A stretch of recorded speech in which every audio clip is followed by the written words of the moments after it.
Halo, assalamualaikum warahmatullahi wabarakatuh semuanya. Teman-teman yang udah hadir, terima kasih.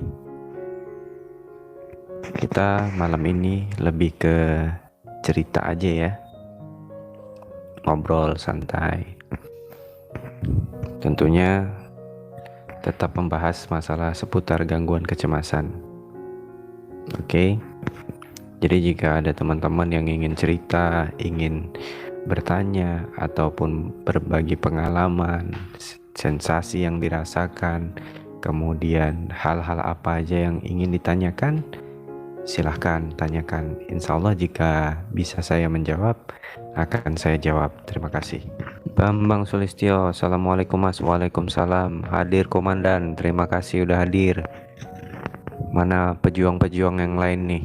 Belum pada masuk. Kopinya udah disiapin belum Mas? Kita minum kopi jangan terlampau forsir banget gitu. Satu hari cukup sekali aja. Dan saya memang nggak boleh banyak-banyak minum kopi Mas. Aryan Diantina, Assalamualaikum Mas. Gimana sih caranya ngilangin cemas? Udah 2 tahun masih cemas, kadang datang kadang timbul. Boleh lebih diperjelas cemasnya itu karena apa? Kemudian apa aja yang dicemaskan gitu loh. Sama berarti saya juga sehari sekali Mas. Kalau udah lebih dari sekali aja rasanya kayak kembung ya. Memang iya, kopi itu nggak boleh terlalu banyak ya, karena mengundang asam yang besar. Assalamualaikum, sekarang lambung saya udah mulai agak sembuh, sakitnya berkurang, tapi masih ngap dan masih dikit ganjel, cemas berkurang. Apakah itu mau sembuh? Artinya masih ada sih itu. Kok rasanya masih ngap dan masih dikit ganjel, itu artinya masih ada ya asam lambungnya. Saya lebih ke hidung mampet, kadang gantian, kadang dua-duanya dan berkepanjangan. Itu karena sensasi cemas ya. Cemas, kemudian lambung juga bisa jadi. Pada umumnya sih kalau hidung mampet itu karena ini ya, terlampau cemas. Ada pikiran sesuatu yang buat kita tuh jadi tersumbat hidung, bisa juga karena gangguan lambung, bisa juga menyebabkan sensasi seperti hidung tersumbat. Cemas kalau dengar orang meninggal gitu aja sih Mas. Nah itu artinya gangguan kecemasan ini ya, lebih ke menyeluruh sebenarnya ya. Nah saran saya jika udah 2 tahun, jadi sekarang saya mau tanya, apakah Mbak ketika melakukan keluar rumah, kemudian berpergian sendirian, itu ada takut yang luar biasa, atau sesuatu hal yang sebenarnya nggak perlu kita cemaskan gitu. Coba itu dulu yang harus kita cari tahu Mbak. Kalau pengalaman saya dulu, kalau maaf ya kalau jorok ya, kalau buang air besar gitu, itu selalu perhatiannya itu tertuju kepada apa yang dilihat tuh warnanya, apakah hitam. Nah, itu selalu saya perhatikan gitu. Kemudian jika pipis gitu ya, buang air kecil, itu selalu saya perhatikan juga airnya gitu, apakah kuning, merah gitu. Jadi lebih wanti-wanti ibaratnya gitu loh. Lebih jaga lebih waspada gitu. Nah, apakah seperti itu gitu. Kemudian jika kita mau minum obat, kita searching dulu Google gitu loh. Efek obat ini apa, yang mau kita konsumsi itu apa gitu. Gini, kalau seandainya kita takut ya cemas ngelihat orang meninggal, kita ngerasa cemas, itu masih di kategori ringan. Kalau dibilang nggak menyeluruh, dia hanya ada sebab kita cemas gitu loh. Artinya itu masih bisa dilatih dengan pola pikir yang baik. Kita masih bisa mensugesti diri kita dengan sugesti yang baik, yang positif gitu. Kita harus yakinin bahwasanya memang kalau kematian itu kan tidak bisa kita tawar menawar soal itu gitu ya. Kematian tuh nggak perlu kita tunggu, pun pasti akan datang gitu. Nah, pikiran-pikiran seperti itulah yang harus kita mulai tanam di dalam jiwa kita, diri kita, supaya kita lebih bisa menerima gitu ya, lebih ikhlas. Jadi nggak usah terlampau dicemaskan. Nanti bukan apa-apa jika Mbak terus pelihara perasaan seperti ini, prinsip seperti ini gitu. Nanti akan merembet jika suatu saat ada kendala dalam kondisi fisik ya. Contoh misalnya kena penyakit, suatu penyakit gitu, nanti bisa respon kita terlampau berlebihan sehingga kita bisa kena serangan panik. Jadi untuk itu harus benar-benar dijaga. Oke.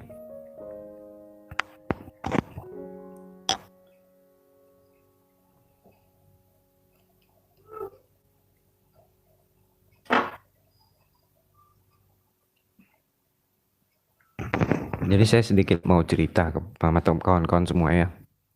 Jadi dulu saya ini orangnya sama tuh. Jadi setiap ada orang meninggal itu pikirannya langsung takut, cemas gitu ya. Perasaannya kalau aku yang jadi dia gimana gitu ya. Terus ada di pikiran-pikiran ini, setelah kita meninggal ini gimana sih, apa sih rasanya gitu ya. Itu pernah terpikirkan dulu. Kemudian dulu itu juga sebelum saya kena ansietas ya, sebelum kena gangguan kecemasan itu, kalau ada sakit sedikit itu responnya berlebihan banget gitu. Jadi misalnya kita nyeri merasa nyeri di dada gitu kan, kita responnya lebih gitu, berlebihan, sehingga rasa nyeri itu bisa muncul kita ngerasa tuh lebih makin nyeri gitu loh. Jadi intinya jika ada sesuatu itu responnya berlebihan. Nah, itu jauh sebelum saya tuh mengalami gangguan kecemasan ya, sebelum terkena serangan panik. Jadi itu udah memang dari dulu saya punya jiwa yang seperti itu gitu. Jadi serba cemas, sikit-sikit cemas gitu kan. Ada sakit apa-apa responnya berlebihan gitu. Kemudian saya pernah USG. Jadi pernah sakit lambung, kemudian karena baca-baca gitu ya, nyeri tiba-tiba di perut sebelah kanan gitu.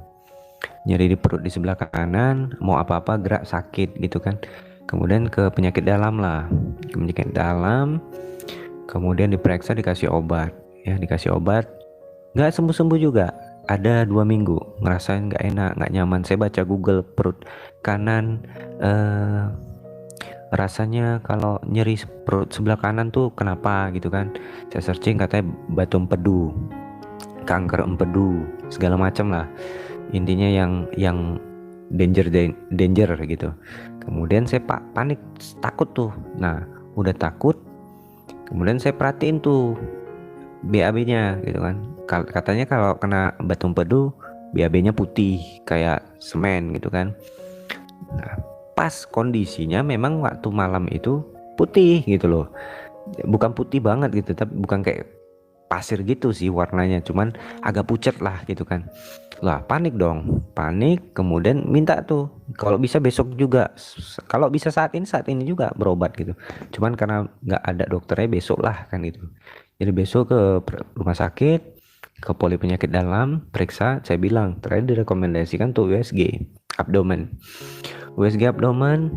Itu saya baca-baca lagi di rumah gitu, bahwasanya besok mau USG abdomen. Jadi saya malamnya disuruh puasa gitu kan.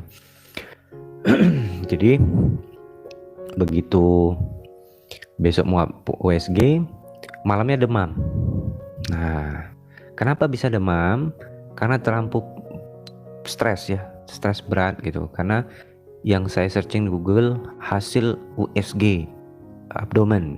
Nah, yang keluar tuh, coba kawan-kawan nih sekarang cek aja tuh USG abdomen. Nah, yang keluar tuh hasil yang buruk-buruk semua. Yang kanker empedu lah, kanker usus lah, yang kanker lambung lah, segala macam. Nah, itulah yang terotak dah. Kemudian terotak sampai nggak bisa tidur, sampai demam ya, meriang. Karena intinya kayak besok mau dipotong lah. Kita jadi ayam besok mau dipotong gitu, atau lembu kita besok mau dipotong, kayak gitulah, kayak nggak punya semangat hidup. Periksa labnya, USG-nya, kemudian di situ udah gugup tuh, udah serba takut lah. Karena di antara takut, kemudian nahankan kencing, karena nggak boleh kencing tuh, mesti banyak minum gitu kan. Yang periksa segala macam, hasilnya tuh orang tua saya masuk ke dalam ke tempat yang baca hasil gitu kan. Dan saya tunggu di luar tuh, nggak beres nih, dua-dua dipanggil tuh, ada apa nih, pikiran kayak gitu kan. Aduh, jangan-jangan bener nih, enggak nih. Jadi terakhir pas keluar dari ayah saya keluar tuh, langsung dicampakkan isi map hasil labnya itu. Batu sebesar jarum pentul aja kau, pentul korek aja kau takut katanya. Nah di situ bener, iya kan udah dibilang itu lambungmu, nggak ada masalah itu. Dan kalau orang tuh punya batu empedu tuh sampai sebesar guli aja, slow aja, kau masih sebesar jarum korek, pentul korek ya, ngerti pentul korek kan yang main gesek itu kepalanya tuh sebesar itu cuman, tapi kita lebaynya nauzubillah gitu loh. Nah kemudian setelah itu ya udah kayak nggak ada kejadian, happy lagi gitu. Oh artinya cuma lambung gitu, semangat makan gini suka pergi makan lagi, semangat bawa mobil pun udah kayak orang yang nggak penyakitan gitu kan, rasa sakit tuh hilang. Nah itulah eh, bentuk-bentuk gejala psikosomatis sebenarnya, bibit-bibit psikosomatis gitu ya. Jadi kawan-kawan kalau memang ada yang merasakan seperti yang pernah saya alamin itu, hati-hati, dijaga pola pikirnya, jangan sampai nanti suatu saat ada penyakit yang mendukung sehingga kita jadi terkena serangan panik. Karena kalau udah kena serangan panik itu kita, waduh, mungkin buat yang tahu aja lah gimana rasanya serangan panik kan, mungkin nggak usah saya jelasin gitu, memang menyeramkan gitu. Yang di pikiran kita tuh seperti serangan jantung gitu loh. Sensasinya sama dengan serangan jantung, sesak dari kepala hingga kaki tuh berasa dingin gitu ya, seperti kesemutan semuanya gitu loh. Kemudian pandangan kabur, kita berdebar, kemudian kayak kekurangan oksigen ya, kemudian tremor, lemas ya, intinya pucat lah gitu.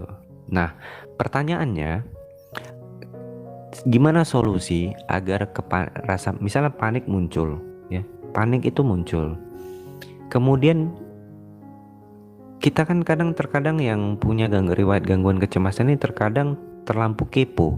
Keponya itu mau cek semua, cek nadi, cek tekanan darah, kalau bisa cek gula, cek kolesterol, cek asam urat langsung. Sebenarnya jika kita dalam keadaan panik ya, jika kita dalam keadaan panik, jangan dicek ya, kita lagi panik nih dan kita tahu kita punya gangguan kecemasan, jangan dicek apapun kondisinya.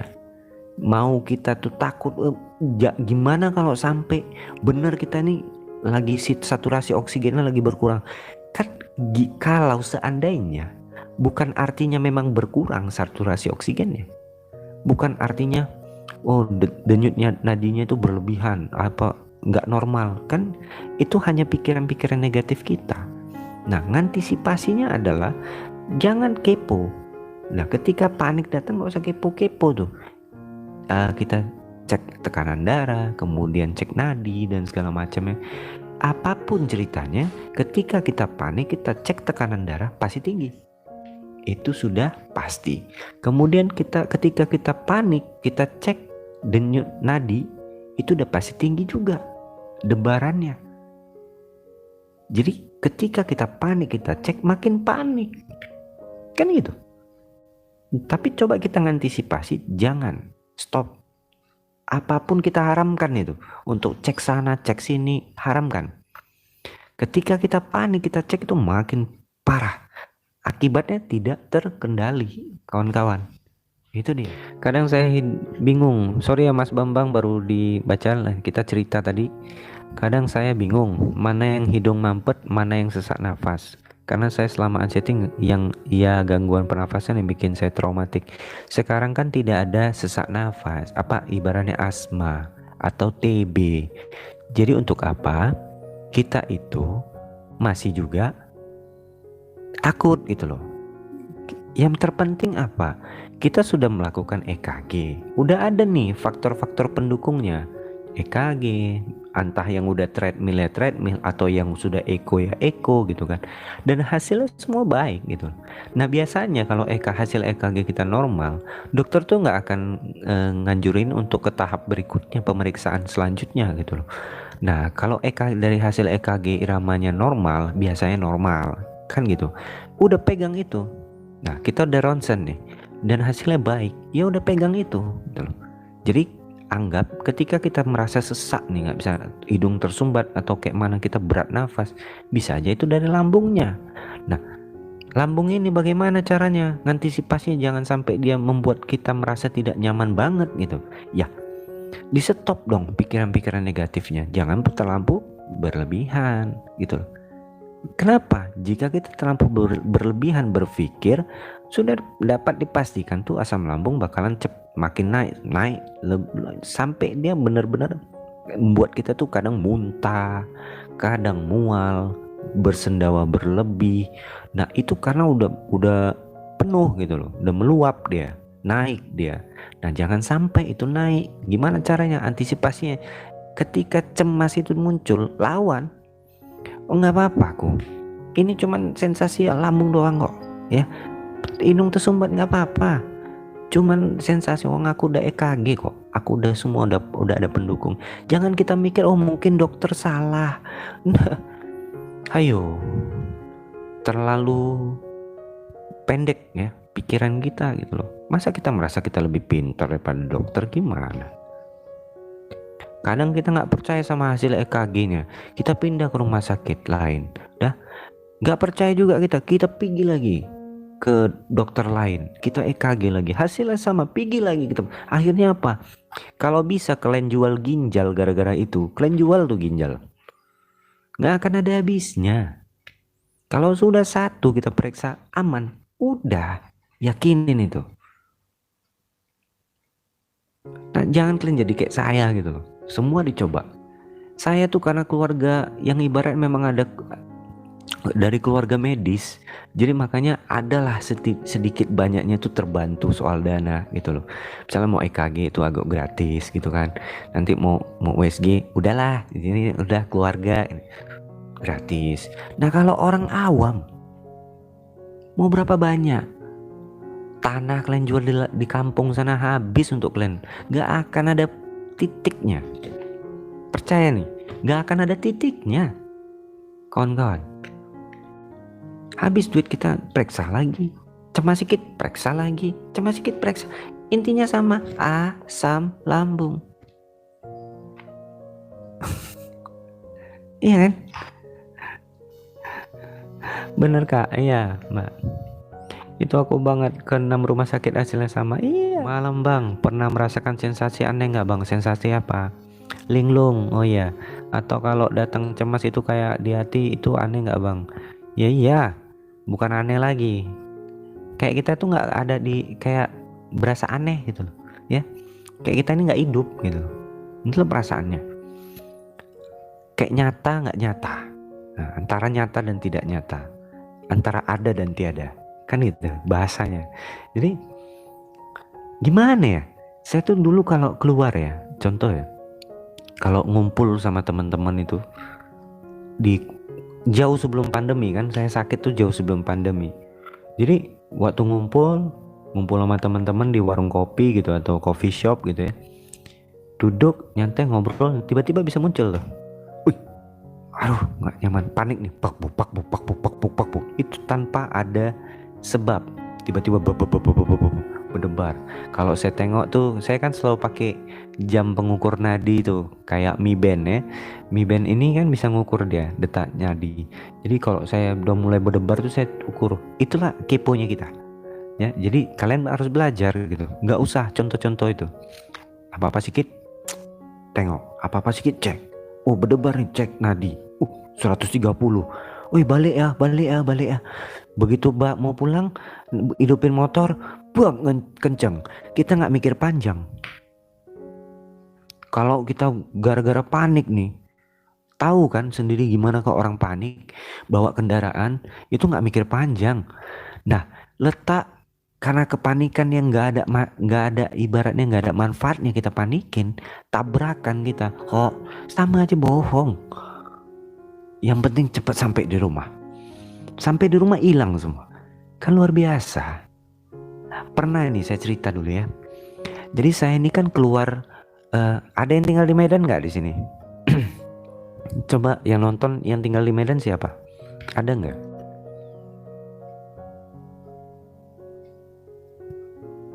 Saya mau cerita nih. Cuman teman-teman harus ya belajar dari pengalaman saya gitu.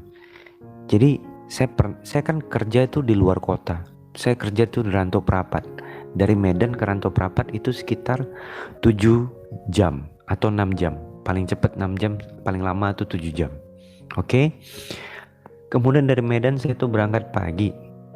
Ini udah mulai udah ada kecemasan nih, gangguan ya. Udah pernah kena serangan panik. Jadi saya ke kebun.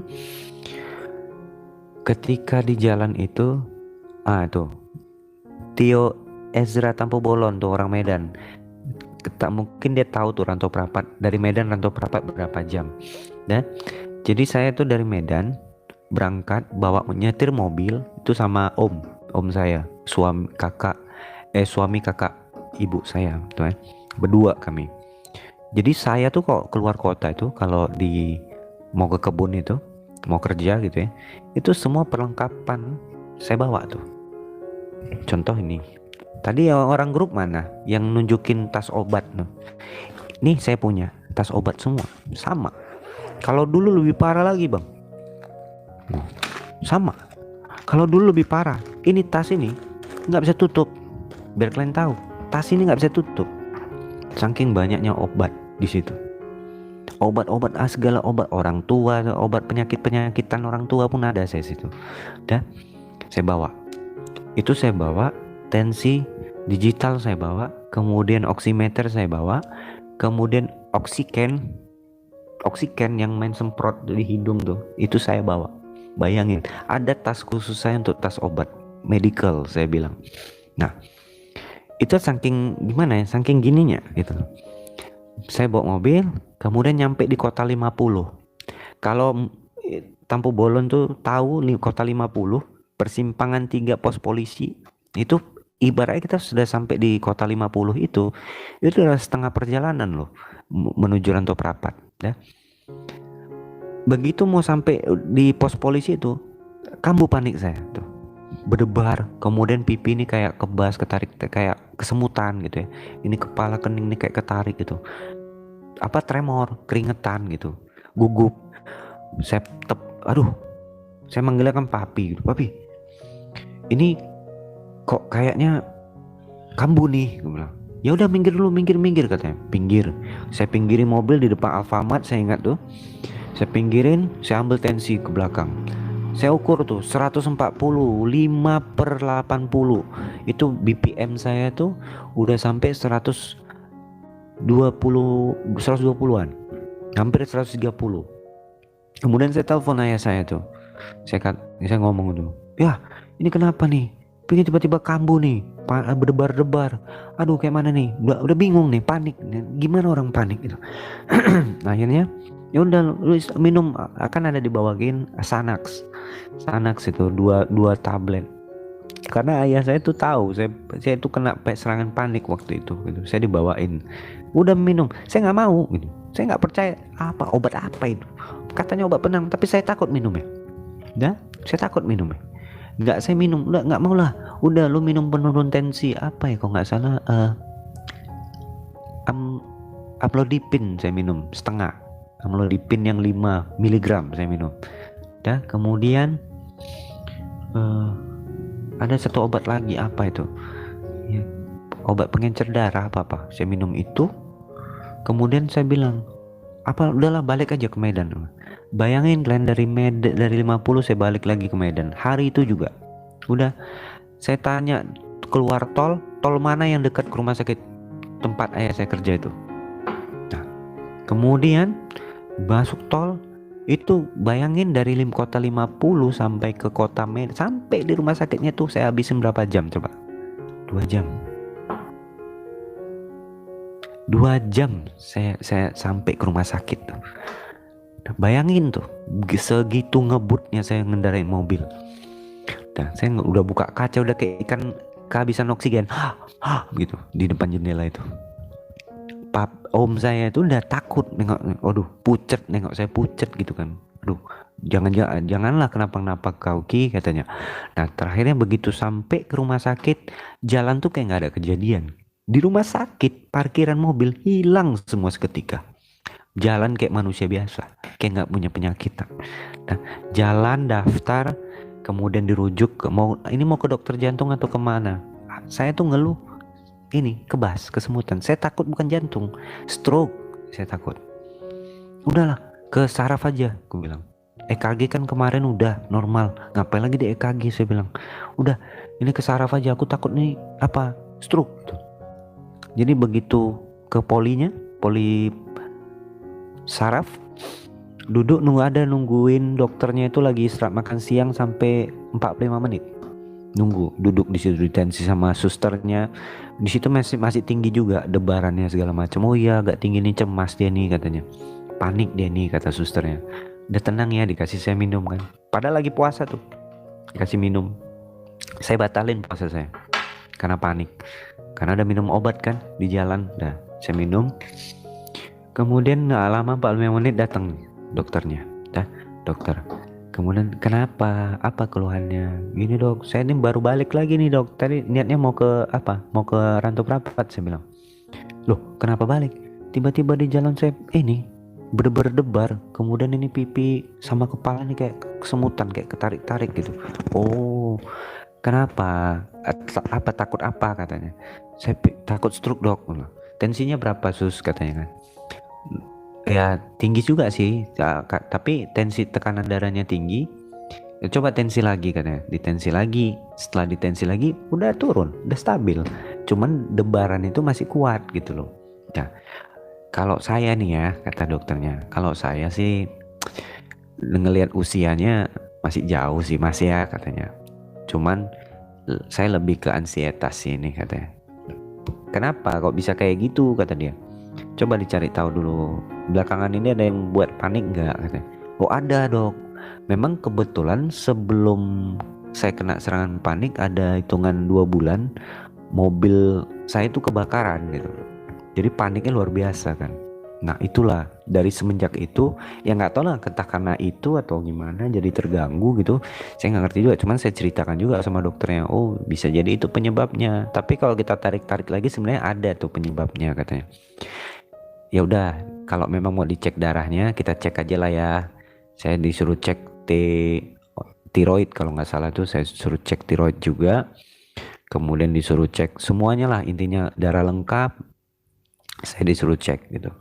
Karena orang yang punya tiroid itu gejalanya sama kayak kita gini gitu loh. Jadi teman-teman yang belum pernah cek tiroid ada baiknya cek tiroid juga gitu ya. Kan bisa jadi itu ada tiroid gitu kan, yang bisa bikin cemas juga gitu. Jadi saya cek lah itu, cek kemudian hasilnya keluar normal semua gitu, baik aja gitu, fine aja gitu. Nah akhirnya saya dirujuk tuh ke psikiater. Wah enggak lah dok, saya nggak gila kok dok, saya bilang gitu, saya nggak gila. Ya udah akhirnya saya cuma dikasih vitamin B kompleks, kemudian asam folat sama gabapentin waktu itu. Tiga itu 2 vitamin sama 1 obat itu nggak saya minum sama sekali. 1 butir pun nggak saya minum. Padahal isinya vitamin saraf. Kenapa saya cek itu di Google efek sampingnya begini begono begini begono. Seram, akhirnya nggak diminum. Nah, jadi yang sambungannya yang semalam yang saya pergi ruqyah, kemudian EKG lagi, ya itulah. Jadi kalau teman-teman yang udah nonton live saya semalam mungkin tahu ceritanya gitu ya. Sampai akhirnya titik terakhir saya tuh nyerah gitu. Jadi itu saya benar-benar parah banget gitu, parah separah-parahnya. Saya sampai nggak berani keluar rumah, diajak kemana-mana udah nggak mau gitu kan. Ke kerja pun juga udah nggak berani karena jauh dari rumah. Jadi di pikiran kita tuh kalau ke sana tuh karena kita tahu lah daerah kebun ya, rumah sakit jauh. Kemudian kepikiran kita kalau ada apa-apa tiba-tiba macam mana nih gitu, nggak ada yang nolongin gitu. Terus mau kemana-mana jauh gitu, jaringan telepon juga susah gitu kan. Nah disitulah yang buat saya banyak pertimbangan kalau mau ke sana. Kok tiap ke sana tuh panik, tiap ke sana tuh pasti cemas. Jadi tuh kalau seandainya boleh cerita nih, setiap saya besoknya mau berangkat ke kebun ya, malamnya tuh udah dangdutan bro, udah kibotan deh, udah gitu itu tiap malam tuh. Besoknya mau berangkat rasa nggak nyaman tuh mulai dirasakan waktu malamnya, sampai nggak bisa tidur, Jadi bawa kendaraan tuh dalam kondisi yang kurang tidur gitu. Sampai di sana udah mulai malam pertama tuh ada aja tuh, Dit, abang kok ngerasa kayak gini-gini, Dek, kenapa, Dek? Nah, udah banyak tanya tuh. Nah, jadi saya tuh kok di sana juga udah nggak bisa ngapa-ngapain gitu. Jadi di kamar aja, udah nggak bisa kegiatan tuh udah nggak ada lagi gitu. Untuk keluar rumah, keluar kamar aja takut gitu. Untuk makan aja sampai takut. Untuk minum juga takut. Jadi hal-hal yang nggak ada manfaat. Jadi ada titik dimana jenuh gitu loh sama semua sensasi yang ada gitu. Apa-apa cemas, apa-apa sedikit cemas, apa semua serba dicemasin gitu. Saya lagi dulu nggak punya ada gitu, nggak ada itu. Saya nggak tahu apa itu ansietas, saya nggak tahu banyak juga yang menderita kayak saya nggak punya tuh grup WA, grup Facebook, YouTube tuh saya nggak ngerti yang kayak gitu-gitu. Jujur ya, saya nggak pernah tuh. Nah, sampai akhirnya saya cerita sama temen juga yang memang dia itu mantan penderita juga. Nah, oh itu sama kayak aku tuh katanya. Gini. Kok berobat aja tuh, berobat lah. Jangan kau pertahanin, nanti kau kena depresi, bunuh diri pula kau nanti katanya. Seperti itulah. Jadi ada juga masukan dari teman, dari keluarga untuk saya tuh, ayo berobat itu pasti sembuh katanya. Tapi saya nggak mau, saya minta diruqyah dulu. Kemudian saya masih bandel lah, intinya nggak percaya sama kayak itu. Saya nggak ada tuh, ibaratnya tahu grup Facebook, grup WA dan segala macamnya, sampai akhirnya benar-benar ada saya nonton satu YouTube channel ya, yang bikin saya tuh berubah pikiran gitu loh, mau membuka diri untuk datangi psikiater. Itu aja. Nah, begitu saya berobat, alhamdulillah 10 hari setelah itu saya alami membaik gitu, ada perkembangan dan yang bener-bener nih. Terus saya update kalau teman-teman tuh boleh lihat di Twitter saya, di @fikih _prayogi. Kalian tuh boleh tengok di tweetnya. Di situ semua di Twitter saya ceritakan dari apapun, dari proses saya sembuh, pengobatan, kontrol, sampai yang lain-lain itu saya update semua. Dan teman-teman boleh tengok Twitternya. Di situ hal-hal apa yang saya pengen ungkapin, saya ungkapin di Twitter itu. Saya lebih banyak bicara di Twitter gitu tentang keluhan-keluhan saya gitu. Jadi teman-teman silakan mau follow Twitternya, follow @fikih_prayogi. Teman-teman follow tuh. Nah, kalian boleh lihat tuh semua cerita-cerita saya tentang keluhan-keluhan saya, apa yang saya rasakan itu teman-teman lihat semua. Jadi sampai akhirnya Twitter itulah yang saya jadikan untuk motivasi diri saya, kemudian kontrol, kemudian bikin video sendiri gitu loh. Ayo semangat, hari ini kecemasan yang nggak ada gitu. Pokoknya seperti itulah yang membangun, memotivasi diri sendiri. Sampai akhirnya saya bikin tuh channel YouTube di Perjuangan Siti Indo Official nih yang pertama gitu loh. Official Perjuangan Siti Official saya bikin untuk sebenarnya titik awalnya itu untuk memotivasi diri juga gitu loh. Bukan artinya pengen gurui teman-teman, padahal di episode 1, 2 dan 3 itu jujur saya tuh masih konsumsi itu, masih terapi obat gitu loh. Dan alhamdulillah saya lihat tuh respon teman-teman yang luar biasa, minta saya tuh. Terus itu setelah episode ketiga, jujur ya, itu saya nggak pernah lagi buka-buka YouTube, nggak pernah update lagi. Kenapa? Karena saya pikir udahlah cukup gitu. Jadi nggak tahu selang 3 bulan setelah saya membaik tuh, saya lihat lagi YouTube-nya iseng-iseng, loh ini kok komentarnya banyak dari teman-teman semua, kemudian view-nya juga banyak gitu. Ya apa ini gitu kan. Jadi ada yang bilang, bang terusin bang, kok jarang upload bang, gini-gini. Sampai akhirnya saya putusin tuh lanjut. Ya udah, bismillah lanjut. Alhamdulillah sampai detik ini ya seperti itulah. Respon teman-teman baik. Itu yang bikin saya juga semakin semangat, termotivasi juga. Mudah-mudahan apa yang udah pernah saya sampaikan bisa memberikan motivasi, inspirasi juga buat teman-teman gitu loh. Nah kadang yang saya sesalin nih, yang saya keselin tuh, ada teman, kita nggak usah cerita siapa sih orangnya gitu kan, adalah seseorang gitu yang dulunya dia banyak ngeluh dan segala macam sama saya gitu ya. Saya nggak minta dibalas, nggak minta diapain, cuman Terkadang ayo dong, contoh kayak saya gitu loh, kita berjuang sama-sama, ente sembuh, bantu dong teman-teman yang lain. Itu aja sih, jangan hilang kayak ditelan bumi gitu loh, seakan-akan lupa sama kulit, apa kacang lupa sama kulitnya gitu. Ketika kita sakit, kita cari tuh kemanapun jalan tuh sembuh tuh, kita cari, tapi nggak tahu kenapa begitu sembuh dia hilang. Mbok bantu, ayo dong jadi seperti saya gitu loh. Kita nggak usah minta imbalan gitu loh, kita cari kebaikan dengan memberikan hal yang positif buat orang lain, kan itu amal jariah buat kita ya, itu akan dikenang selama-lamanya gitu loh. Itu yang saya, aduh, kita berjuang bukan untuk sembuh, itu bukan hal yang mudah, sulit. Walaupun dengan bantuan psikiater misalnya, bukan hal yang mudah untuk lepas dari kecemasan ini, bukan hal yang mudah. Kita harus fight juga dengan kecemasannya, kita harus fight juga dengan rasa panik yang ada. Kalau kita terus-terusan nggak fight dengan kecemasan, ya artinya kita ketergantungan sama obat. Panik sedikit minum obat, panik sedikit minum obat, kita nggak bisa ngendaliin, sama aja. Itu juga nya kebanyakan orang yang berobat ke psikiater ya seperti itu, terjebak mereka. Udah keenakan jadi tiap kontrol, belum dok, padahal udah enak, belum dok, dikasih lagi, belum dok, dikasih lagi, belum dok, sampai akhirnya tahunan.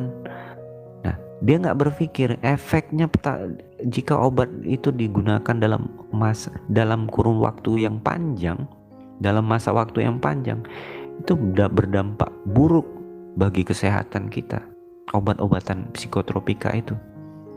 Nah, kita main boleh ya, menggunakan itu boleh, tapi ayo dong, kita harus jujur, kita harus mulai belajar pede sama diri kita. Jangan kita terus sikit-sikit ngandalkan obat, sikit-sikit ngandalkan obat, itu artinya kita bergantung sama obat. Tapi nggak apa-apa lah, yang penting teman-teman tahu gitu ya, bisa belajar dari pengalaman saya sendiri gitu. Oh iya, Bang Vicky aja kayak gitu loh. Ya mudah-mudahan apa yang pernah saya lakuin teman-teman jangan lakuin gitu. Intinya kalian udah tahu nih, oh ini kayak Bang Vicky nih, udah jangan lakuin, dihindarin gitu tuh kawan-kawan ya. Ayo gantian lah, ada yang nanya nggak Bang, kalau pikun itu dari psikomatis enggak Bang? Enggak, pikun itu karena udah tua jadi pikun dia. Orang tua itu ya, orang-orang renta itu pikun dia. Kalau masih muda bukan pikun namanya. Mungkin bukan pikun kali ya, itu lebih nggak fokus, nggak bisa fokus. Jadi pikiran kita tuh karena nggak fokus, nggak nyambung gitu. Kalau cerita orang ngomong, kita nggak mudeng, nggak bisa fokus lah intinya. Mungkin lebih ke situ. Kalau pikun beda, pikun kita kemudian jadi pelupa itu karena juga nggak fokus gitu loh ya. Kita terlalu mikirin sensasi yang ada, kita terlalu takut, kita terlalu cemas. Itulah yang membuat kita tuh jadi nggak bisa fokus ya, kadang pelupa, kadang nggak nyambung kalau ngomong gitu. Saya tahu kita punya kecemasan, tapi jangan terlalu diikuti pikiran negatif itu. Kita belum coba, tapi udah mikir yang aneh-aneh loh. Ya. Soal mati itu urusan Allah, urusan Tuhan. Ya, kita nggak punya hak di situ. Nggak bisa kita tawar. Mati itu nggak mesti karena vaksin. Mati juga nggak mesti sakit. Orang lagi nggak ada sakit apa-apa bisa kok langsung. Ya. Jadi mau kita rumah tuh tinggal di sebelah rumah sakit nih rumah ya, kalau udah namanya ajal, mau kemana, mau dokter sehebat apapun, mau rumah sakit terkenal apapun, yang namanya mati itu nggak bisa ditawar, nggak bisa kita lari kemana. Itu tanamkan prinsip itu. Bagian dari kita ini semua tuh, masing-masing kita ini udah pegang tiket, nomor sekian, tanggal sekian, bulan sekian, tahun sekian, jam sekian, menit sekian, detik sekian.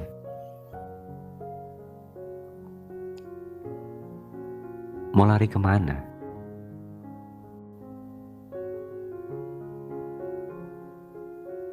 Ada apa-apa, cepet-cepet ke rumah sakit. Kalau yang anehnya ini ya,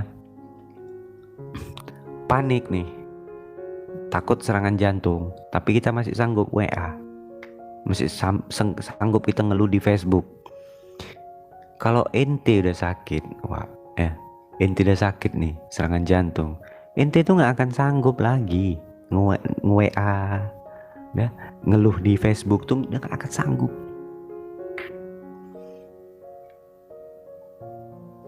Kita buka pikiran kita, introspeksi diri tuh. Ada benernya nggak? Buka pikiran positif itu. Supaya kalian di sini tuh sadar juga gitu. Bahwasanya kita nggak bisa nolak itu semua gitu. Kita harus terima. Gitu. Hidup untuk mati. Hidup itu tujuannya apa? Ibadah. Ibadah. Dunia ini hanya syarat apa? Tempat singgah, terminal. Kita mau terus-terusan tinggal di terminal. Kita kan mau pulang kampung. Kita masih panjang lagi perjalanan kita. Itu loh. Nah, kita takut mati. Takut boleh, terlalu takut juga nggak boleh. 99% itu nggak terjadi. Terjadi pun hanya 1%. Lalu untuk apa kita takut yang 1%? Bang, kalau habis makan pusing bega itu dari lambung apa gimana? Kalau beganya ya pusing bisa jadi ya, atau juga pusingnya ini bisa karena telat makan dan segala macamnya. Cuman kalau misalnya sakit kepala, minum aja paracetamol untuk ngilangi sakitnya ya. Kembungnya ya udah minum air hangat atau dikompres perutnya dengan handuk hangat atau ditaruh di botol, isi air hangat, taruh di botol, kemudian dikompres perutnya. Nanti kalau nggak membaik juga baru minum antasida ya. Nggak usah takut.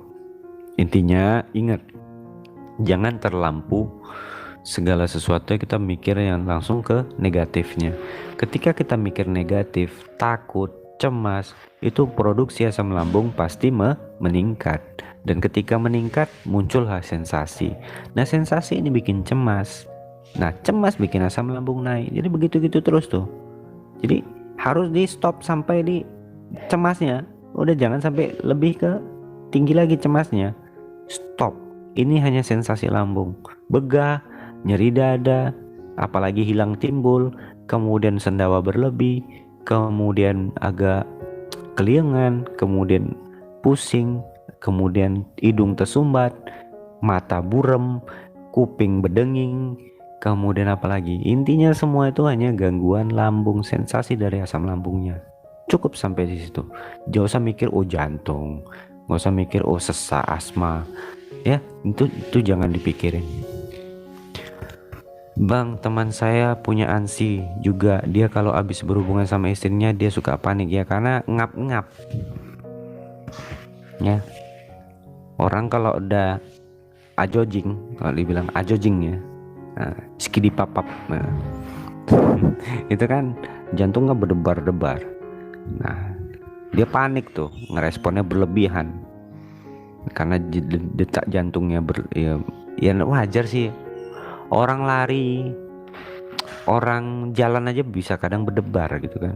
Nah, respon kita berlebihan. Nah, ketika berlebihan ini timbul dia paniknya. Panik di respon juga berlebihan, makin panik, akhirnya kena serangan panik. Muncul dia serangan paniknya. Jadi ketika berdebar udah namanya kita habis skidi papap. Kan gitu. Pasti berdebar. Ya kan? Bukan ada sesuatu hal yang harus dikhawatirkan. Kalau nggak mau berdebar ya nggak usah ngapa-ngapain, duduk aja di situ, minum teh, nengok HP, udah nggak akan berdebar itu. Nggak usah mikir, main game aja, nggak akan itu. Ya, pernah kumat di motor nggak bang? Saya, aduh. Kok pakai ditanya lagi? Ya?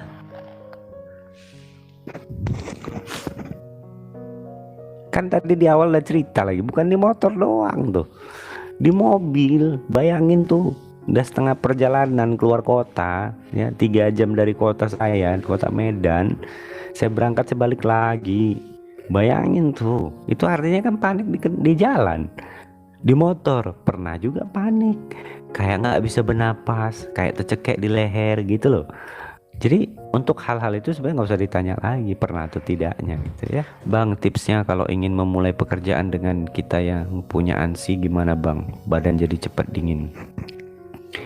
Intinya tadi, kita harus yakinin diri kita bahwasanya kita ini hanya mengalami gangguan cemas, hanya mengalami sensasi-sensasi yang muncul karena asam lambung. Udah itu aja, nggak usah merembet kemana-mana pikirannya. Nah, ketika pikiran kita kemana-mana, terlampau takut, terlampau cemas, panik, yang muncul itu apa? Perasaan dingin. Perasaan dingin di telapak tangan, perasaan dingin di telapak kaki, kemudian kita seperti orang yang meriang, badan pegel-pegel. Itu tandanya apa? Tandanya kita memiliki gangguan cemas. Cemas itu datang, kita lagi gugup. Gimana sih kita mau gini ya? Contoh kita mau presentasi nih, atau kita mau manggung gitu.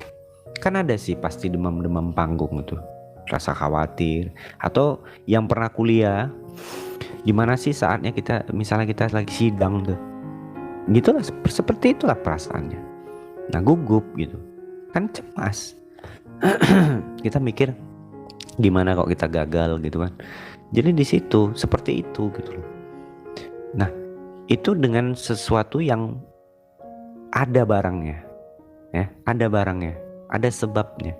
Nah, kalau kita saat ini mengalami gangguan cemas ini kan tidak ada sebab. Hal yang sedikit masuk di kepala kita mikirin, aduh jangan-jangan itu yang bikin gugup. Kan itu sama sebenarnya, tapi yang satu ada barang, yang satu nggak ada gitu. Nah, kita ketika gugup ya pasti otomatis tuh akan ngerasa badan tuh kayak berasa dingin, kita kayak gugup, kemudian kadang juga pasti tangannya berkeringat, kaki berkeringat. Cuman kita responnya berlebihan. Itu dia gitu. Bang, itu kenapa ya kita jalan 500 meter saja udah keliangan, udah kan dia dibilang itu cemas ya. Dan di situ terjadi kepanikan ya, karena respon kita berlebihan.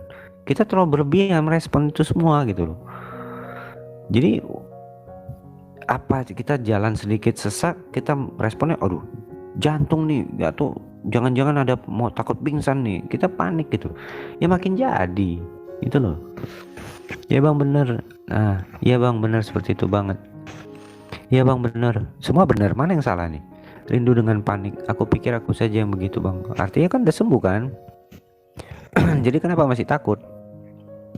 Iya, kalau kerja pasti memikirkan, nggak pasti. Makanya kita gini loh, intinya kita harus buang mindset tuh jauh-jauh. Ketika kita ada apa-apa, orang nggak bakalan nolong. Jadi kalau kerja itu nggak usah takut apa-apa.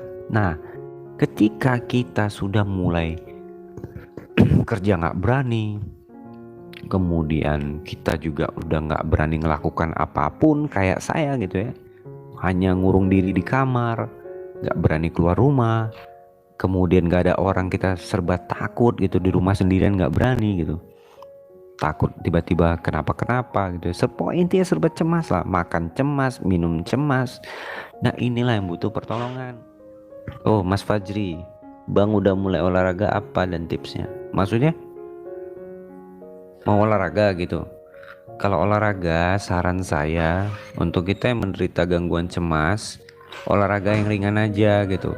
Kayak jalan pagi, kemudian renang, kemudian yoga ya, itu aja gitu loh. Jadi hal-hal yang olahraga yang nggak mengundang debaran pada jantung. Kenapa? Karena ketika kita berdebar itu responnya akan berlebihan gitu. Jadi saran saya jalan pagi aja. Ketika bangun tidur ya, jalan pagi kira-kira 45 menit gitu ya, jalan santai sambil hirup udara segar. Nanti kita rajin olahraga, insya Allah tuh badan kita lebih seger, lebih fresh. Kemudian hormon kebahagiaan kita juga akan meningkat gitu ya. Itu akan terbantu sekali gitu. Olahraga, kemudian makan yang bergizi, minum multivitamin, kemudian terapi mandiri yang udah sering saya kampanyekan, yang sering saya sampaikan, dilakukan. Paling penting tuh ketika mau tidur seperti ini, kita jangan lagi tuh lihat-lihat media sosial, nonton TikTok dan segala macamnya. Kenapa? Yang kita antisipasi itu adalah kondisi di mana kita membaca media berita-berita yang miring gitu. Contoh berita kematian, kemudian nanti ada yang tiba-tiba apalagi ini terduduk dia mati. Kadang berita-berita kan seperti itu yang bikin kita panik kan. Nah, jadi kawan-kawan, kalau bisa tuh ketika mau tidur, jangan tuh buka-buka sosial media dan segala macamnya. Cukup kalian tuh tidur, rebahan, putar tuh di YouTube, putar musik relaksasi, kemudian pikiran pakai headset ya, sambil tidur sambil pejemin mata. Fokuskan pikiran kita ke musiknya, jangan pikiran kita dengerin musik tapi pikiran kemana-mana gitu. Belajar fokus gitu. Nah, kemudian sebelum relaksasi, mau tidur lakukan meditasi. Nah, bangun tidur jangan langsung ngambil handphone, tengok WhatsApp, tengok berita ini, tengok sosial media dan segala macamnya. Pikiran-pikiran inilah yang harus kita antisipasi. Nah, meditasi dulu pagi supaya kita lebih seger badannya. Habis meditasi, olahraga. Habis olahraga, sarapan. Habis sarapan, lakukan kegiatan-kegiatan apa yang buat kita tuh lupa sama sensasi. Apa hal-hal apa misalnya yang buat kita bahagia, kita buat kita seneng gitu, lakuin tuh ya. Contoh yang hobi itu motoran, cuci motor, kemudian pretelin motor, ngelap motor, bersihin motor. Yang hobi di mobil, udah tuh ngilatin mobil, segala ngotak-atik lah, intinya kita sampai kita tuh lupa sama sensasi gitu ya. Kemudian tidur juga jangan terlampau sering bergadang ya, karena dengan tidur yang teratur itu membantu proses penyembuhan. Kita insomnia itu adalah gangguan kejiwaan juga. Orang yang mengalami gangguan tidur itu adalah gangguan kejiwaan juga, dan itu juga butuh pertolongan sebenarnya. Kalau kita udah berusaha untuk tidur tepat waktu tapi masih juga, saran kunjungi profesional supaya mendapatkan terapi yang terbaik, supaya tidurnya terkontrol, kecemasannya juga berkurang. Percaya sama saya, ketika kita istirahatnya cukup ya, tidurnya terkendali, insya Allah keadaan kita akan lebih membaik. Sama juga ya, kalau ada yang suka minum susu, ya minum susunya itu bantu banget gitu loh, multivitamin. Intinya hal-hal yang menyehatkan lah, pola hidup yang baik, pola tidur yang baik, pola makan yang baik. Insya Allah tiang-tiangnya sudah kita bangun nih, semua akan baik. Definisi sembuh bukan artinya kita nggak harus berpikiran negatif. Setiap namanya manusia, nih denger ya, setiap namanya manusia di muka bumi yang lahir di dunia ini tidak punya yang namanya, semua tuh nggak mungkin nggak punya rasa cemas. Itu satu. Yang kedua, nggak mungkin manusia ini nggak punya pikiran negatif. Tapi bagaimana pikiran negatif yang bagaimana, kecemasan yang bagaimana dapat dikatakan dia normal? Kecemasan yang dimiliki itu ada sebab, dan ketika sebabnya itu berlalu, kecemasannya juga akan hilang. Itulah normalnya manusia. Pikiran negatif apakah selalu muncul? Akan selalu ada. Yang gak punya gangguan cemas pun akan berpikiran negatif kok. Apa ada orang yang selalu berpikir positif yang gak punya pikiran negatif? Ada. Robot dong.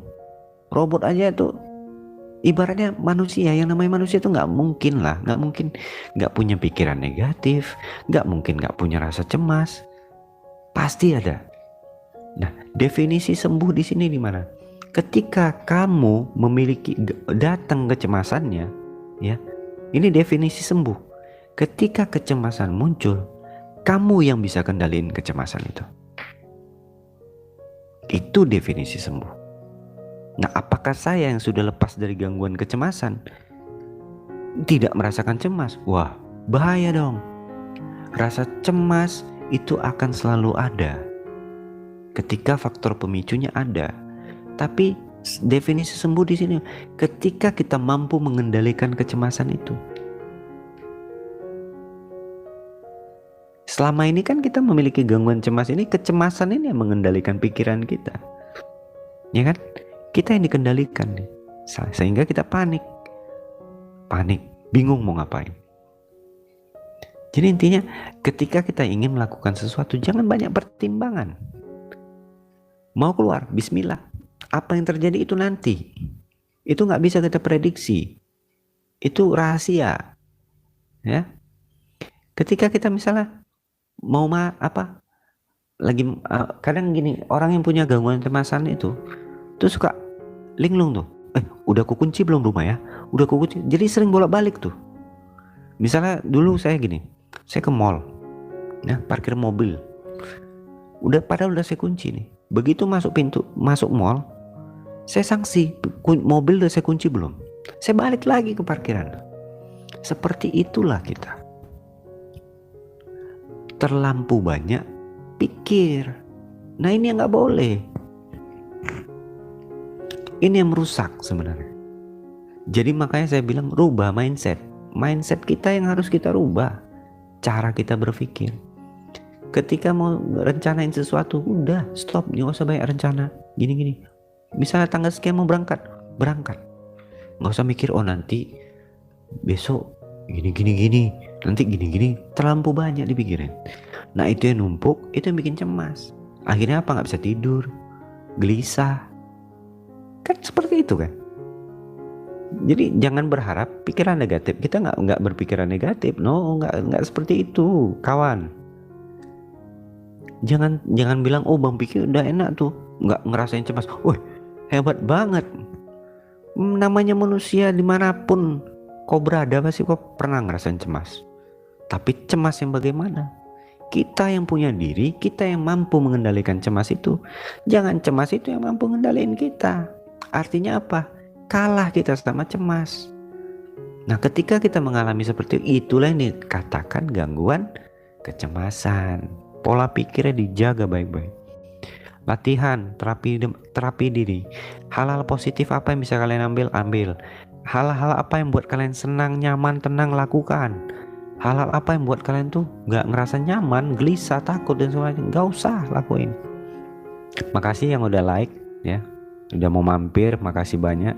Kalau memang gak ada pertanyaan, mungkin kita sudahin ya. Mudah-mudahan insyaallah besok kita kalau ada waktu nanti saya akan live. Jadi buat kalian yang belum subscribe, jangan lupa ditekan tombol subscribe-nya dan diaktifkan tombol loncengnya. Jadi ketika saya live atau saya ada upload video, teman-teman semua mendapatkan itu, ada notifikasinya. Jadi teman-teman tuh nggak ketinggalan gitu ya. Intinya kita akan selalu seperti ini gitu, kita cerita, curhat dan segala macam, tukar pikiran, tukar pendapat. Jika ada yang punya persepsinya sendiri nggak apa-apa, masukkan kemari. Ya mungkin kan nggak semuanya saya tahu karena kan saya hanya mantan penderita. Jadi saya minta tolong, harap maklum jika ada kekurangan, ada kesalah pengertian. Ambil sisi baiknya, buang sisi negatifnya. Jadi jika rasa teman-teman bermanfaat nih, jangan lupa dukung terus channel Perjuangan Sitin Official. Mudah-mudahan apa yang saya sampaikan bisa teman-teman mengerti. Apa ini lagi? Ada pertanyaan lagi. Cara ngilangin kerucukan di perut gimana Bang? Makannya dikontrol ya Mas. Makannya, kemudian kita belajar begini. Itu udah sering juga saya sampaikan ke teman-teman. Di video-video saya juga ada. Ketika kita mengalami asam lambung ya, atau GERD atau apapun lah itu ya, intinya masalah pada lambung. Cara satu-satunya untuk kendalikan makannya, kelola pola makan yang baik. Pola makan untuk orang penyakit lambung nih seperti apa? Makan dengan porsi sedikit namun dengan rutin. Karena orang yang punya sakit lambung ini akan lebih cepat perutnya kosong ya. Jadi dia nggak boleh terlampau nunggu lapar, dia juga nggak boleh makan terlalu kenyang. Jadi dibagi porsinya. Jadi supaya jangan menghindari kekenyangan, menghindari perut kosong. Jadi Udah sampai sekian, sekian aja, sampai di sini aja. Mudah-mudahan next time ya kita bisa ketemu lagi. Buat kalian semua sehat-sehat. Makasih yang udah nonton. Assalamualaikum warahmatullahi wabarakatuh. Vicky, salam sehat. Vicky out.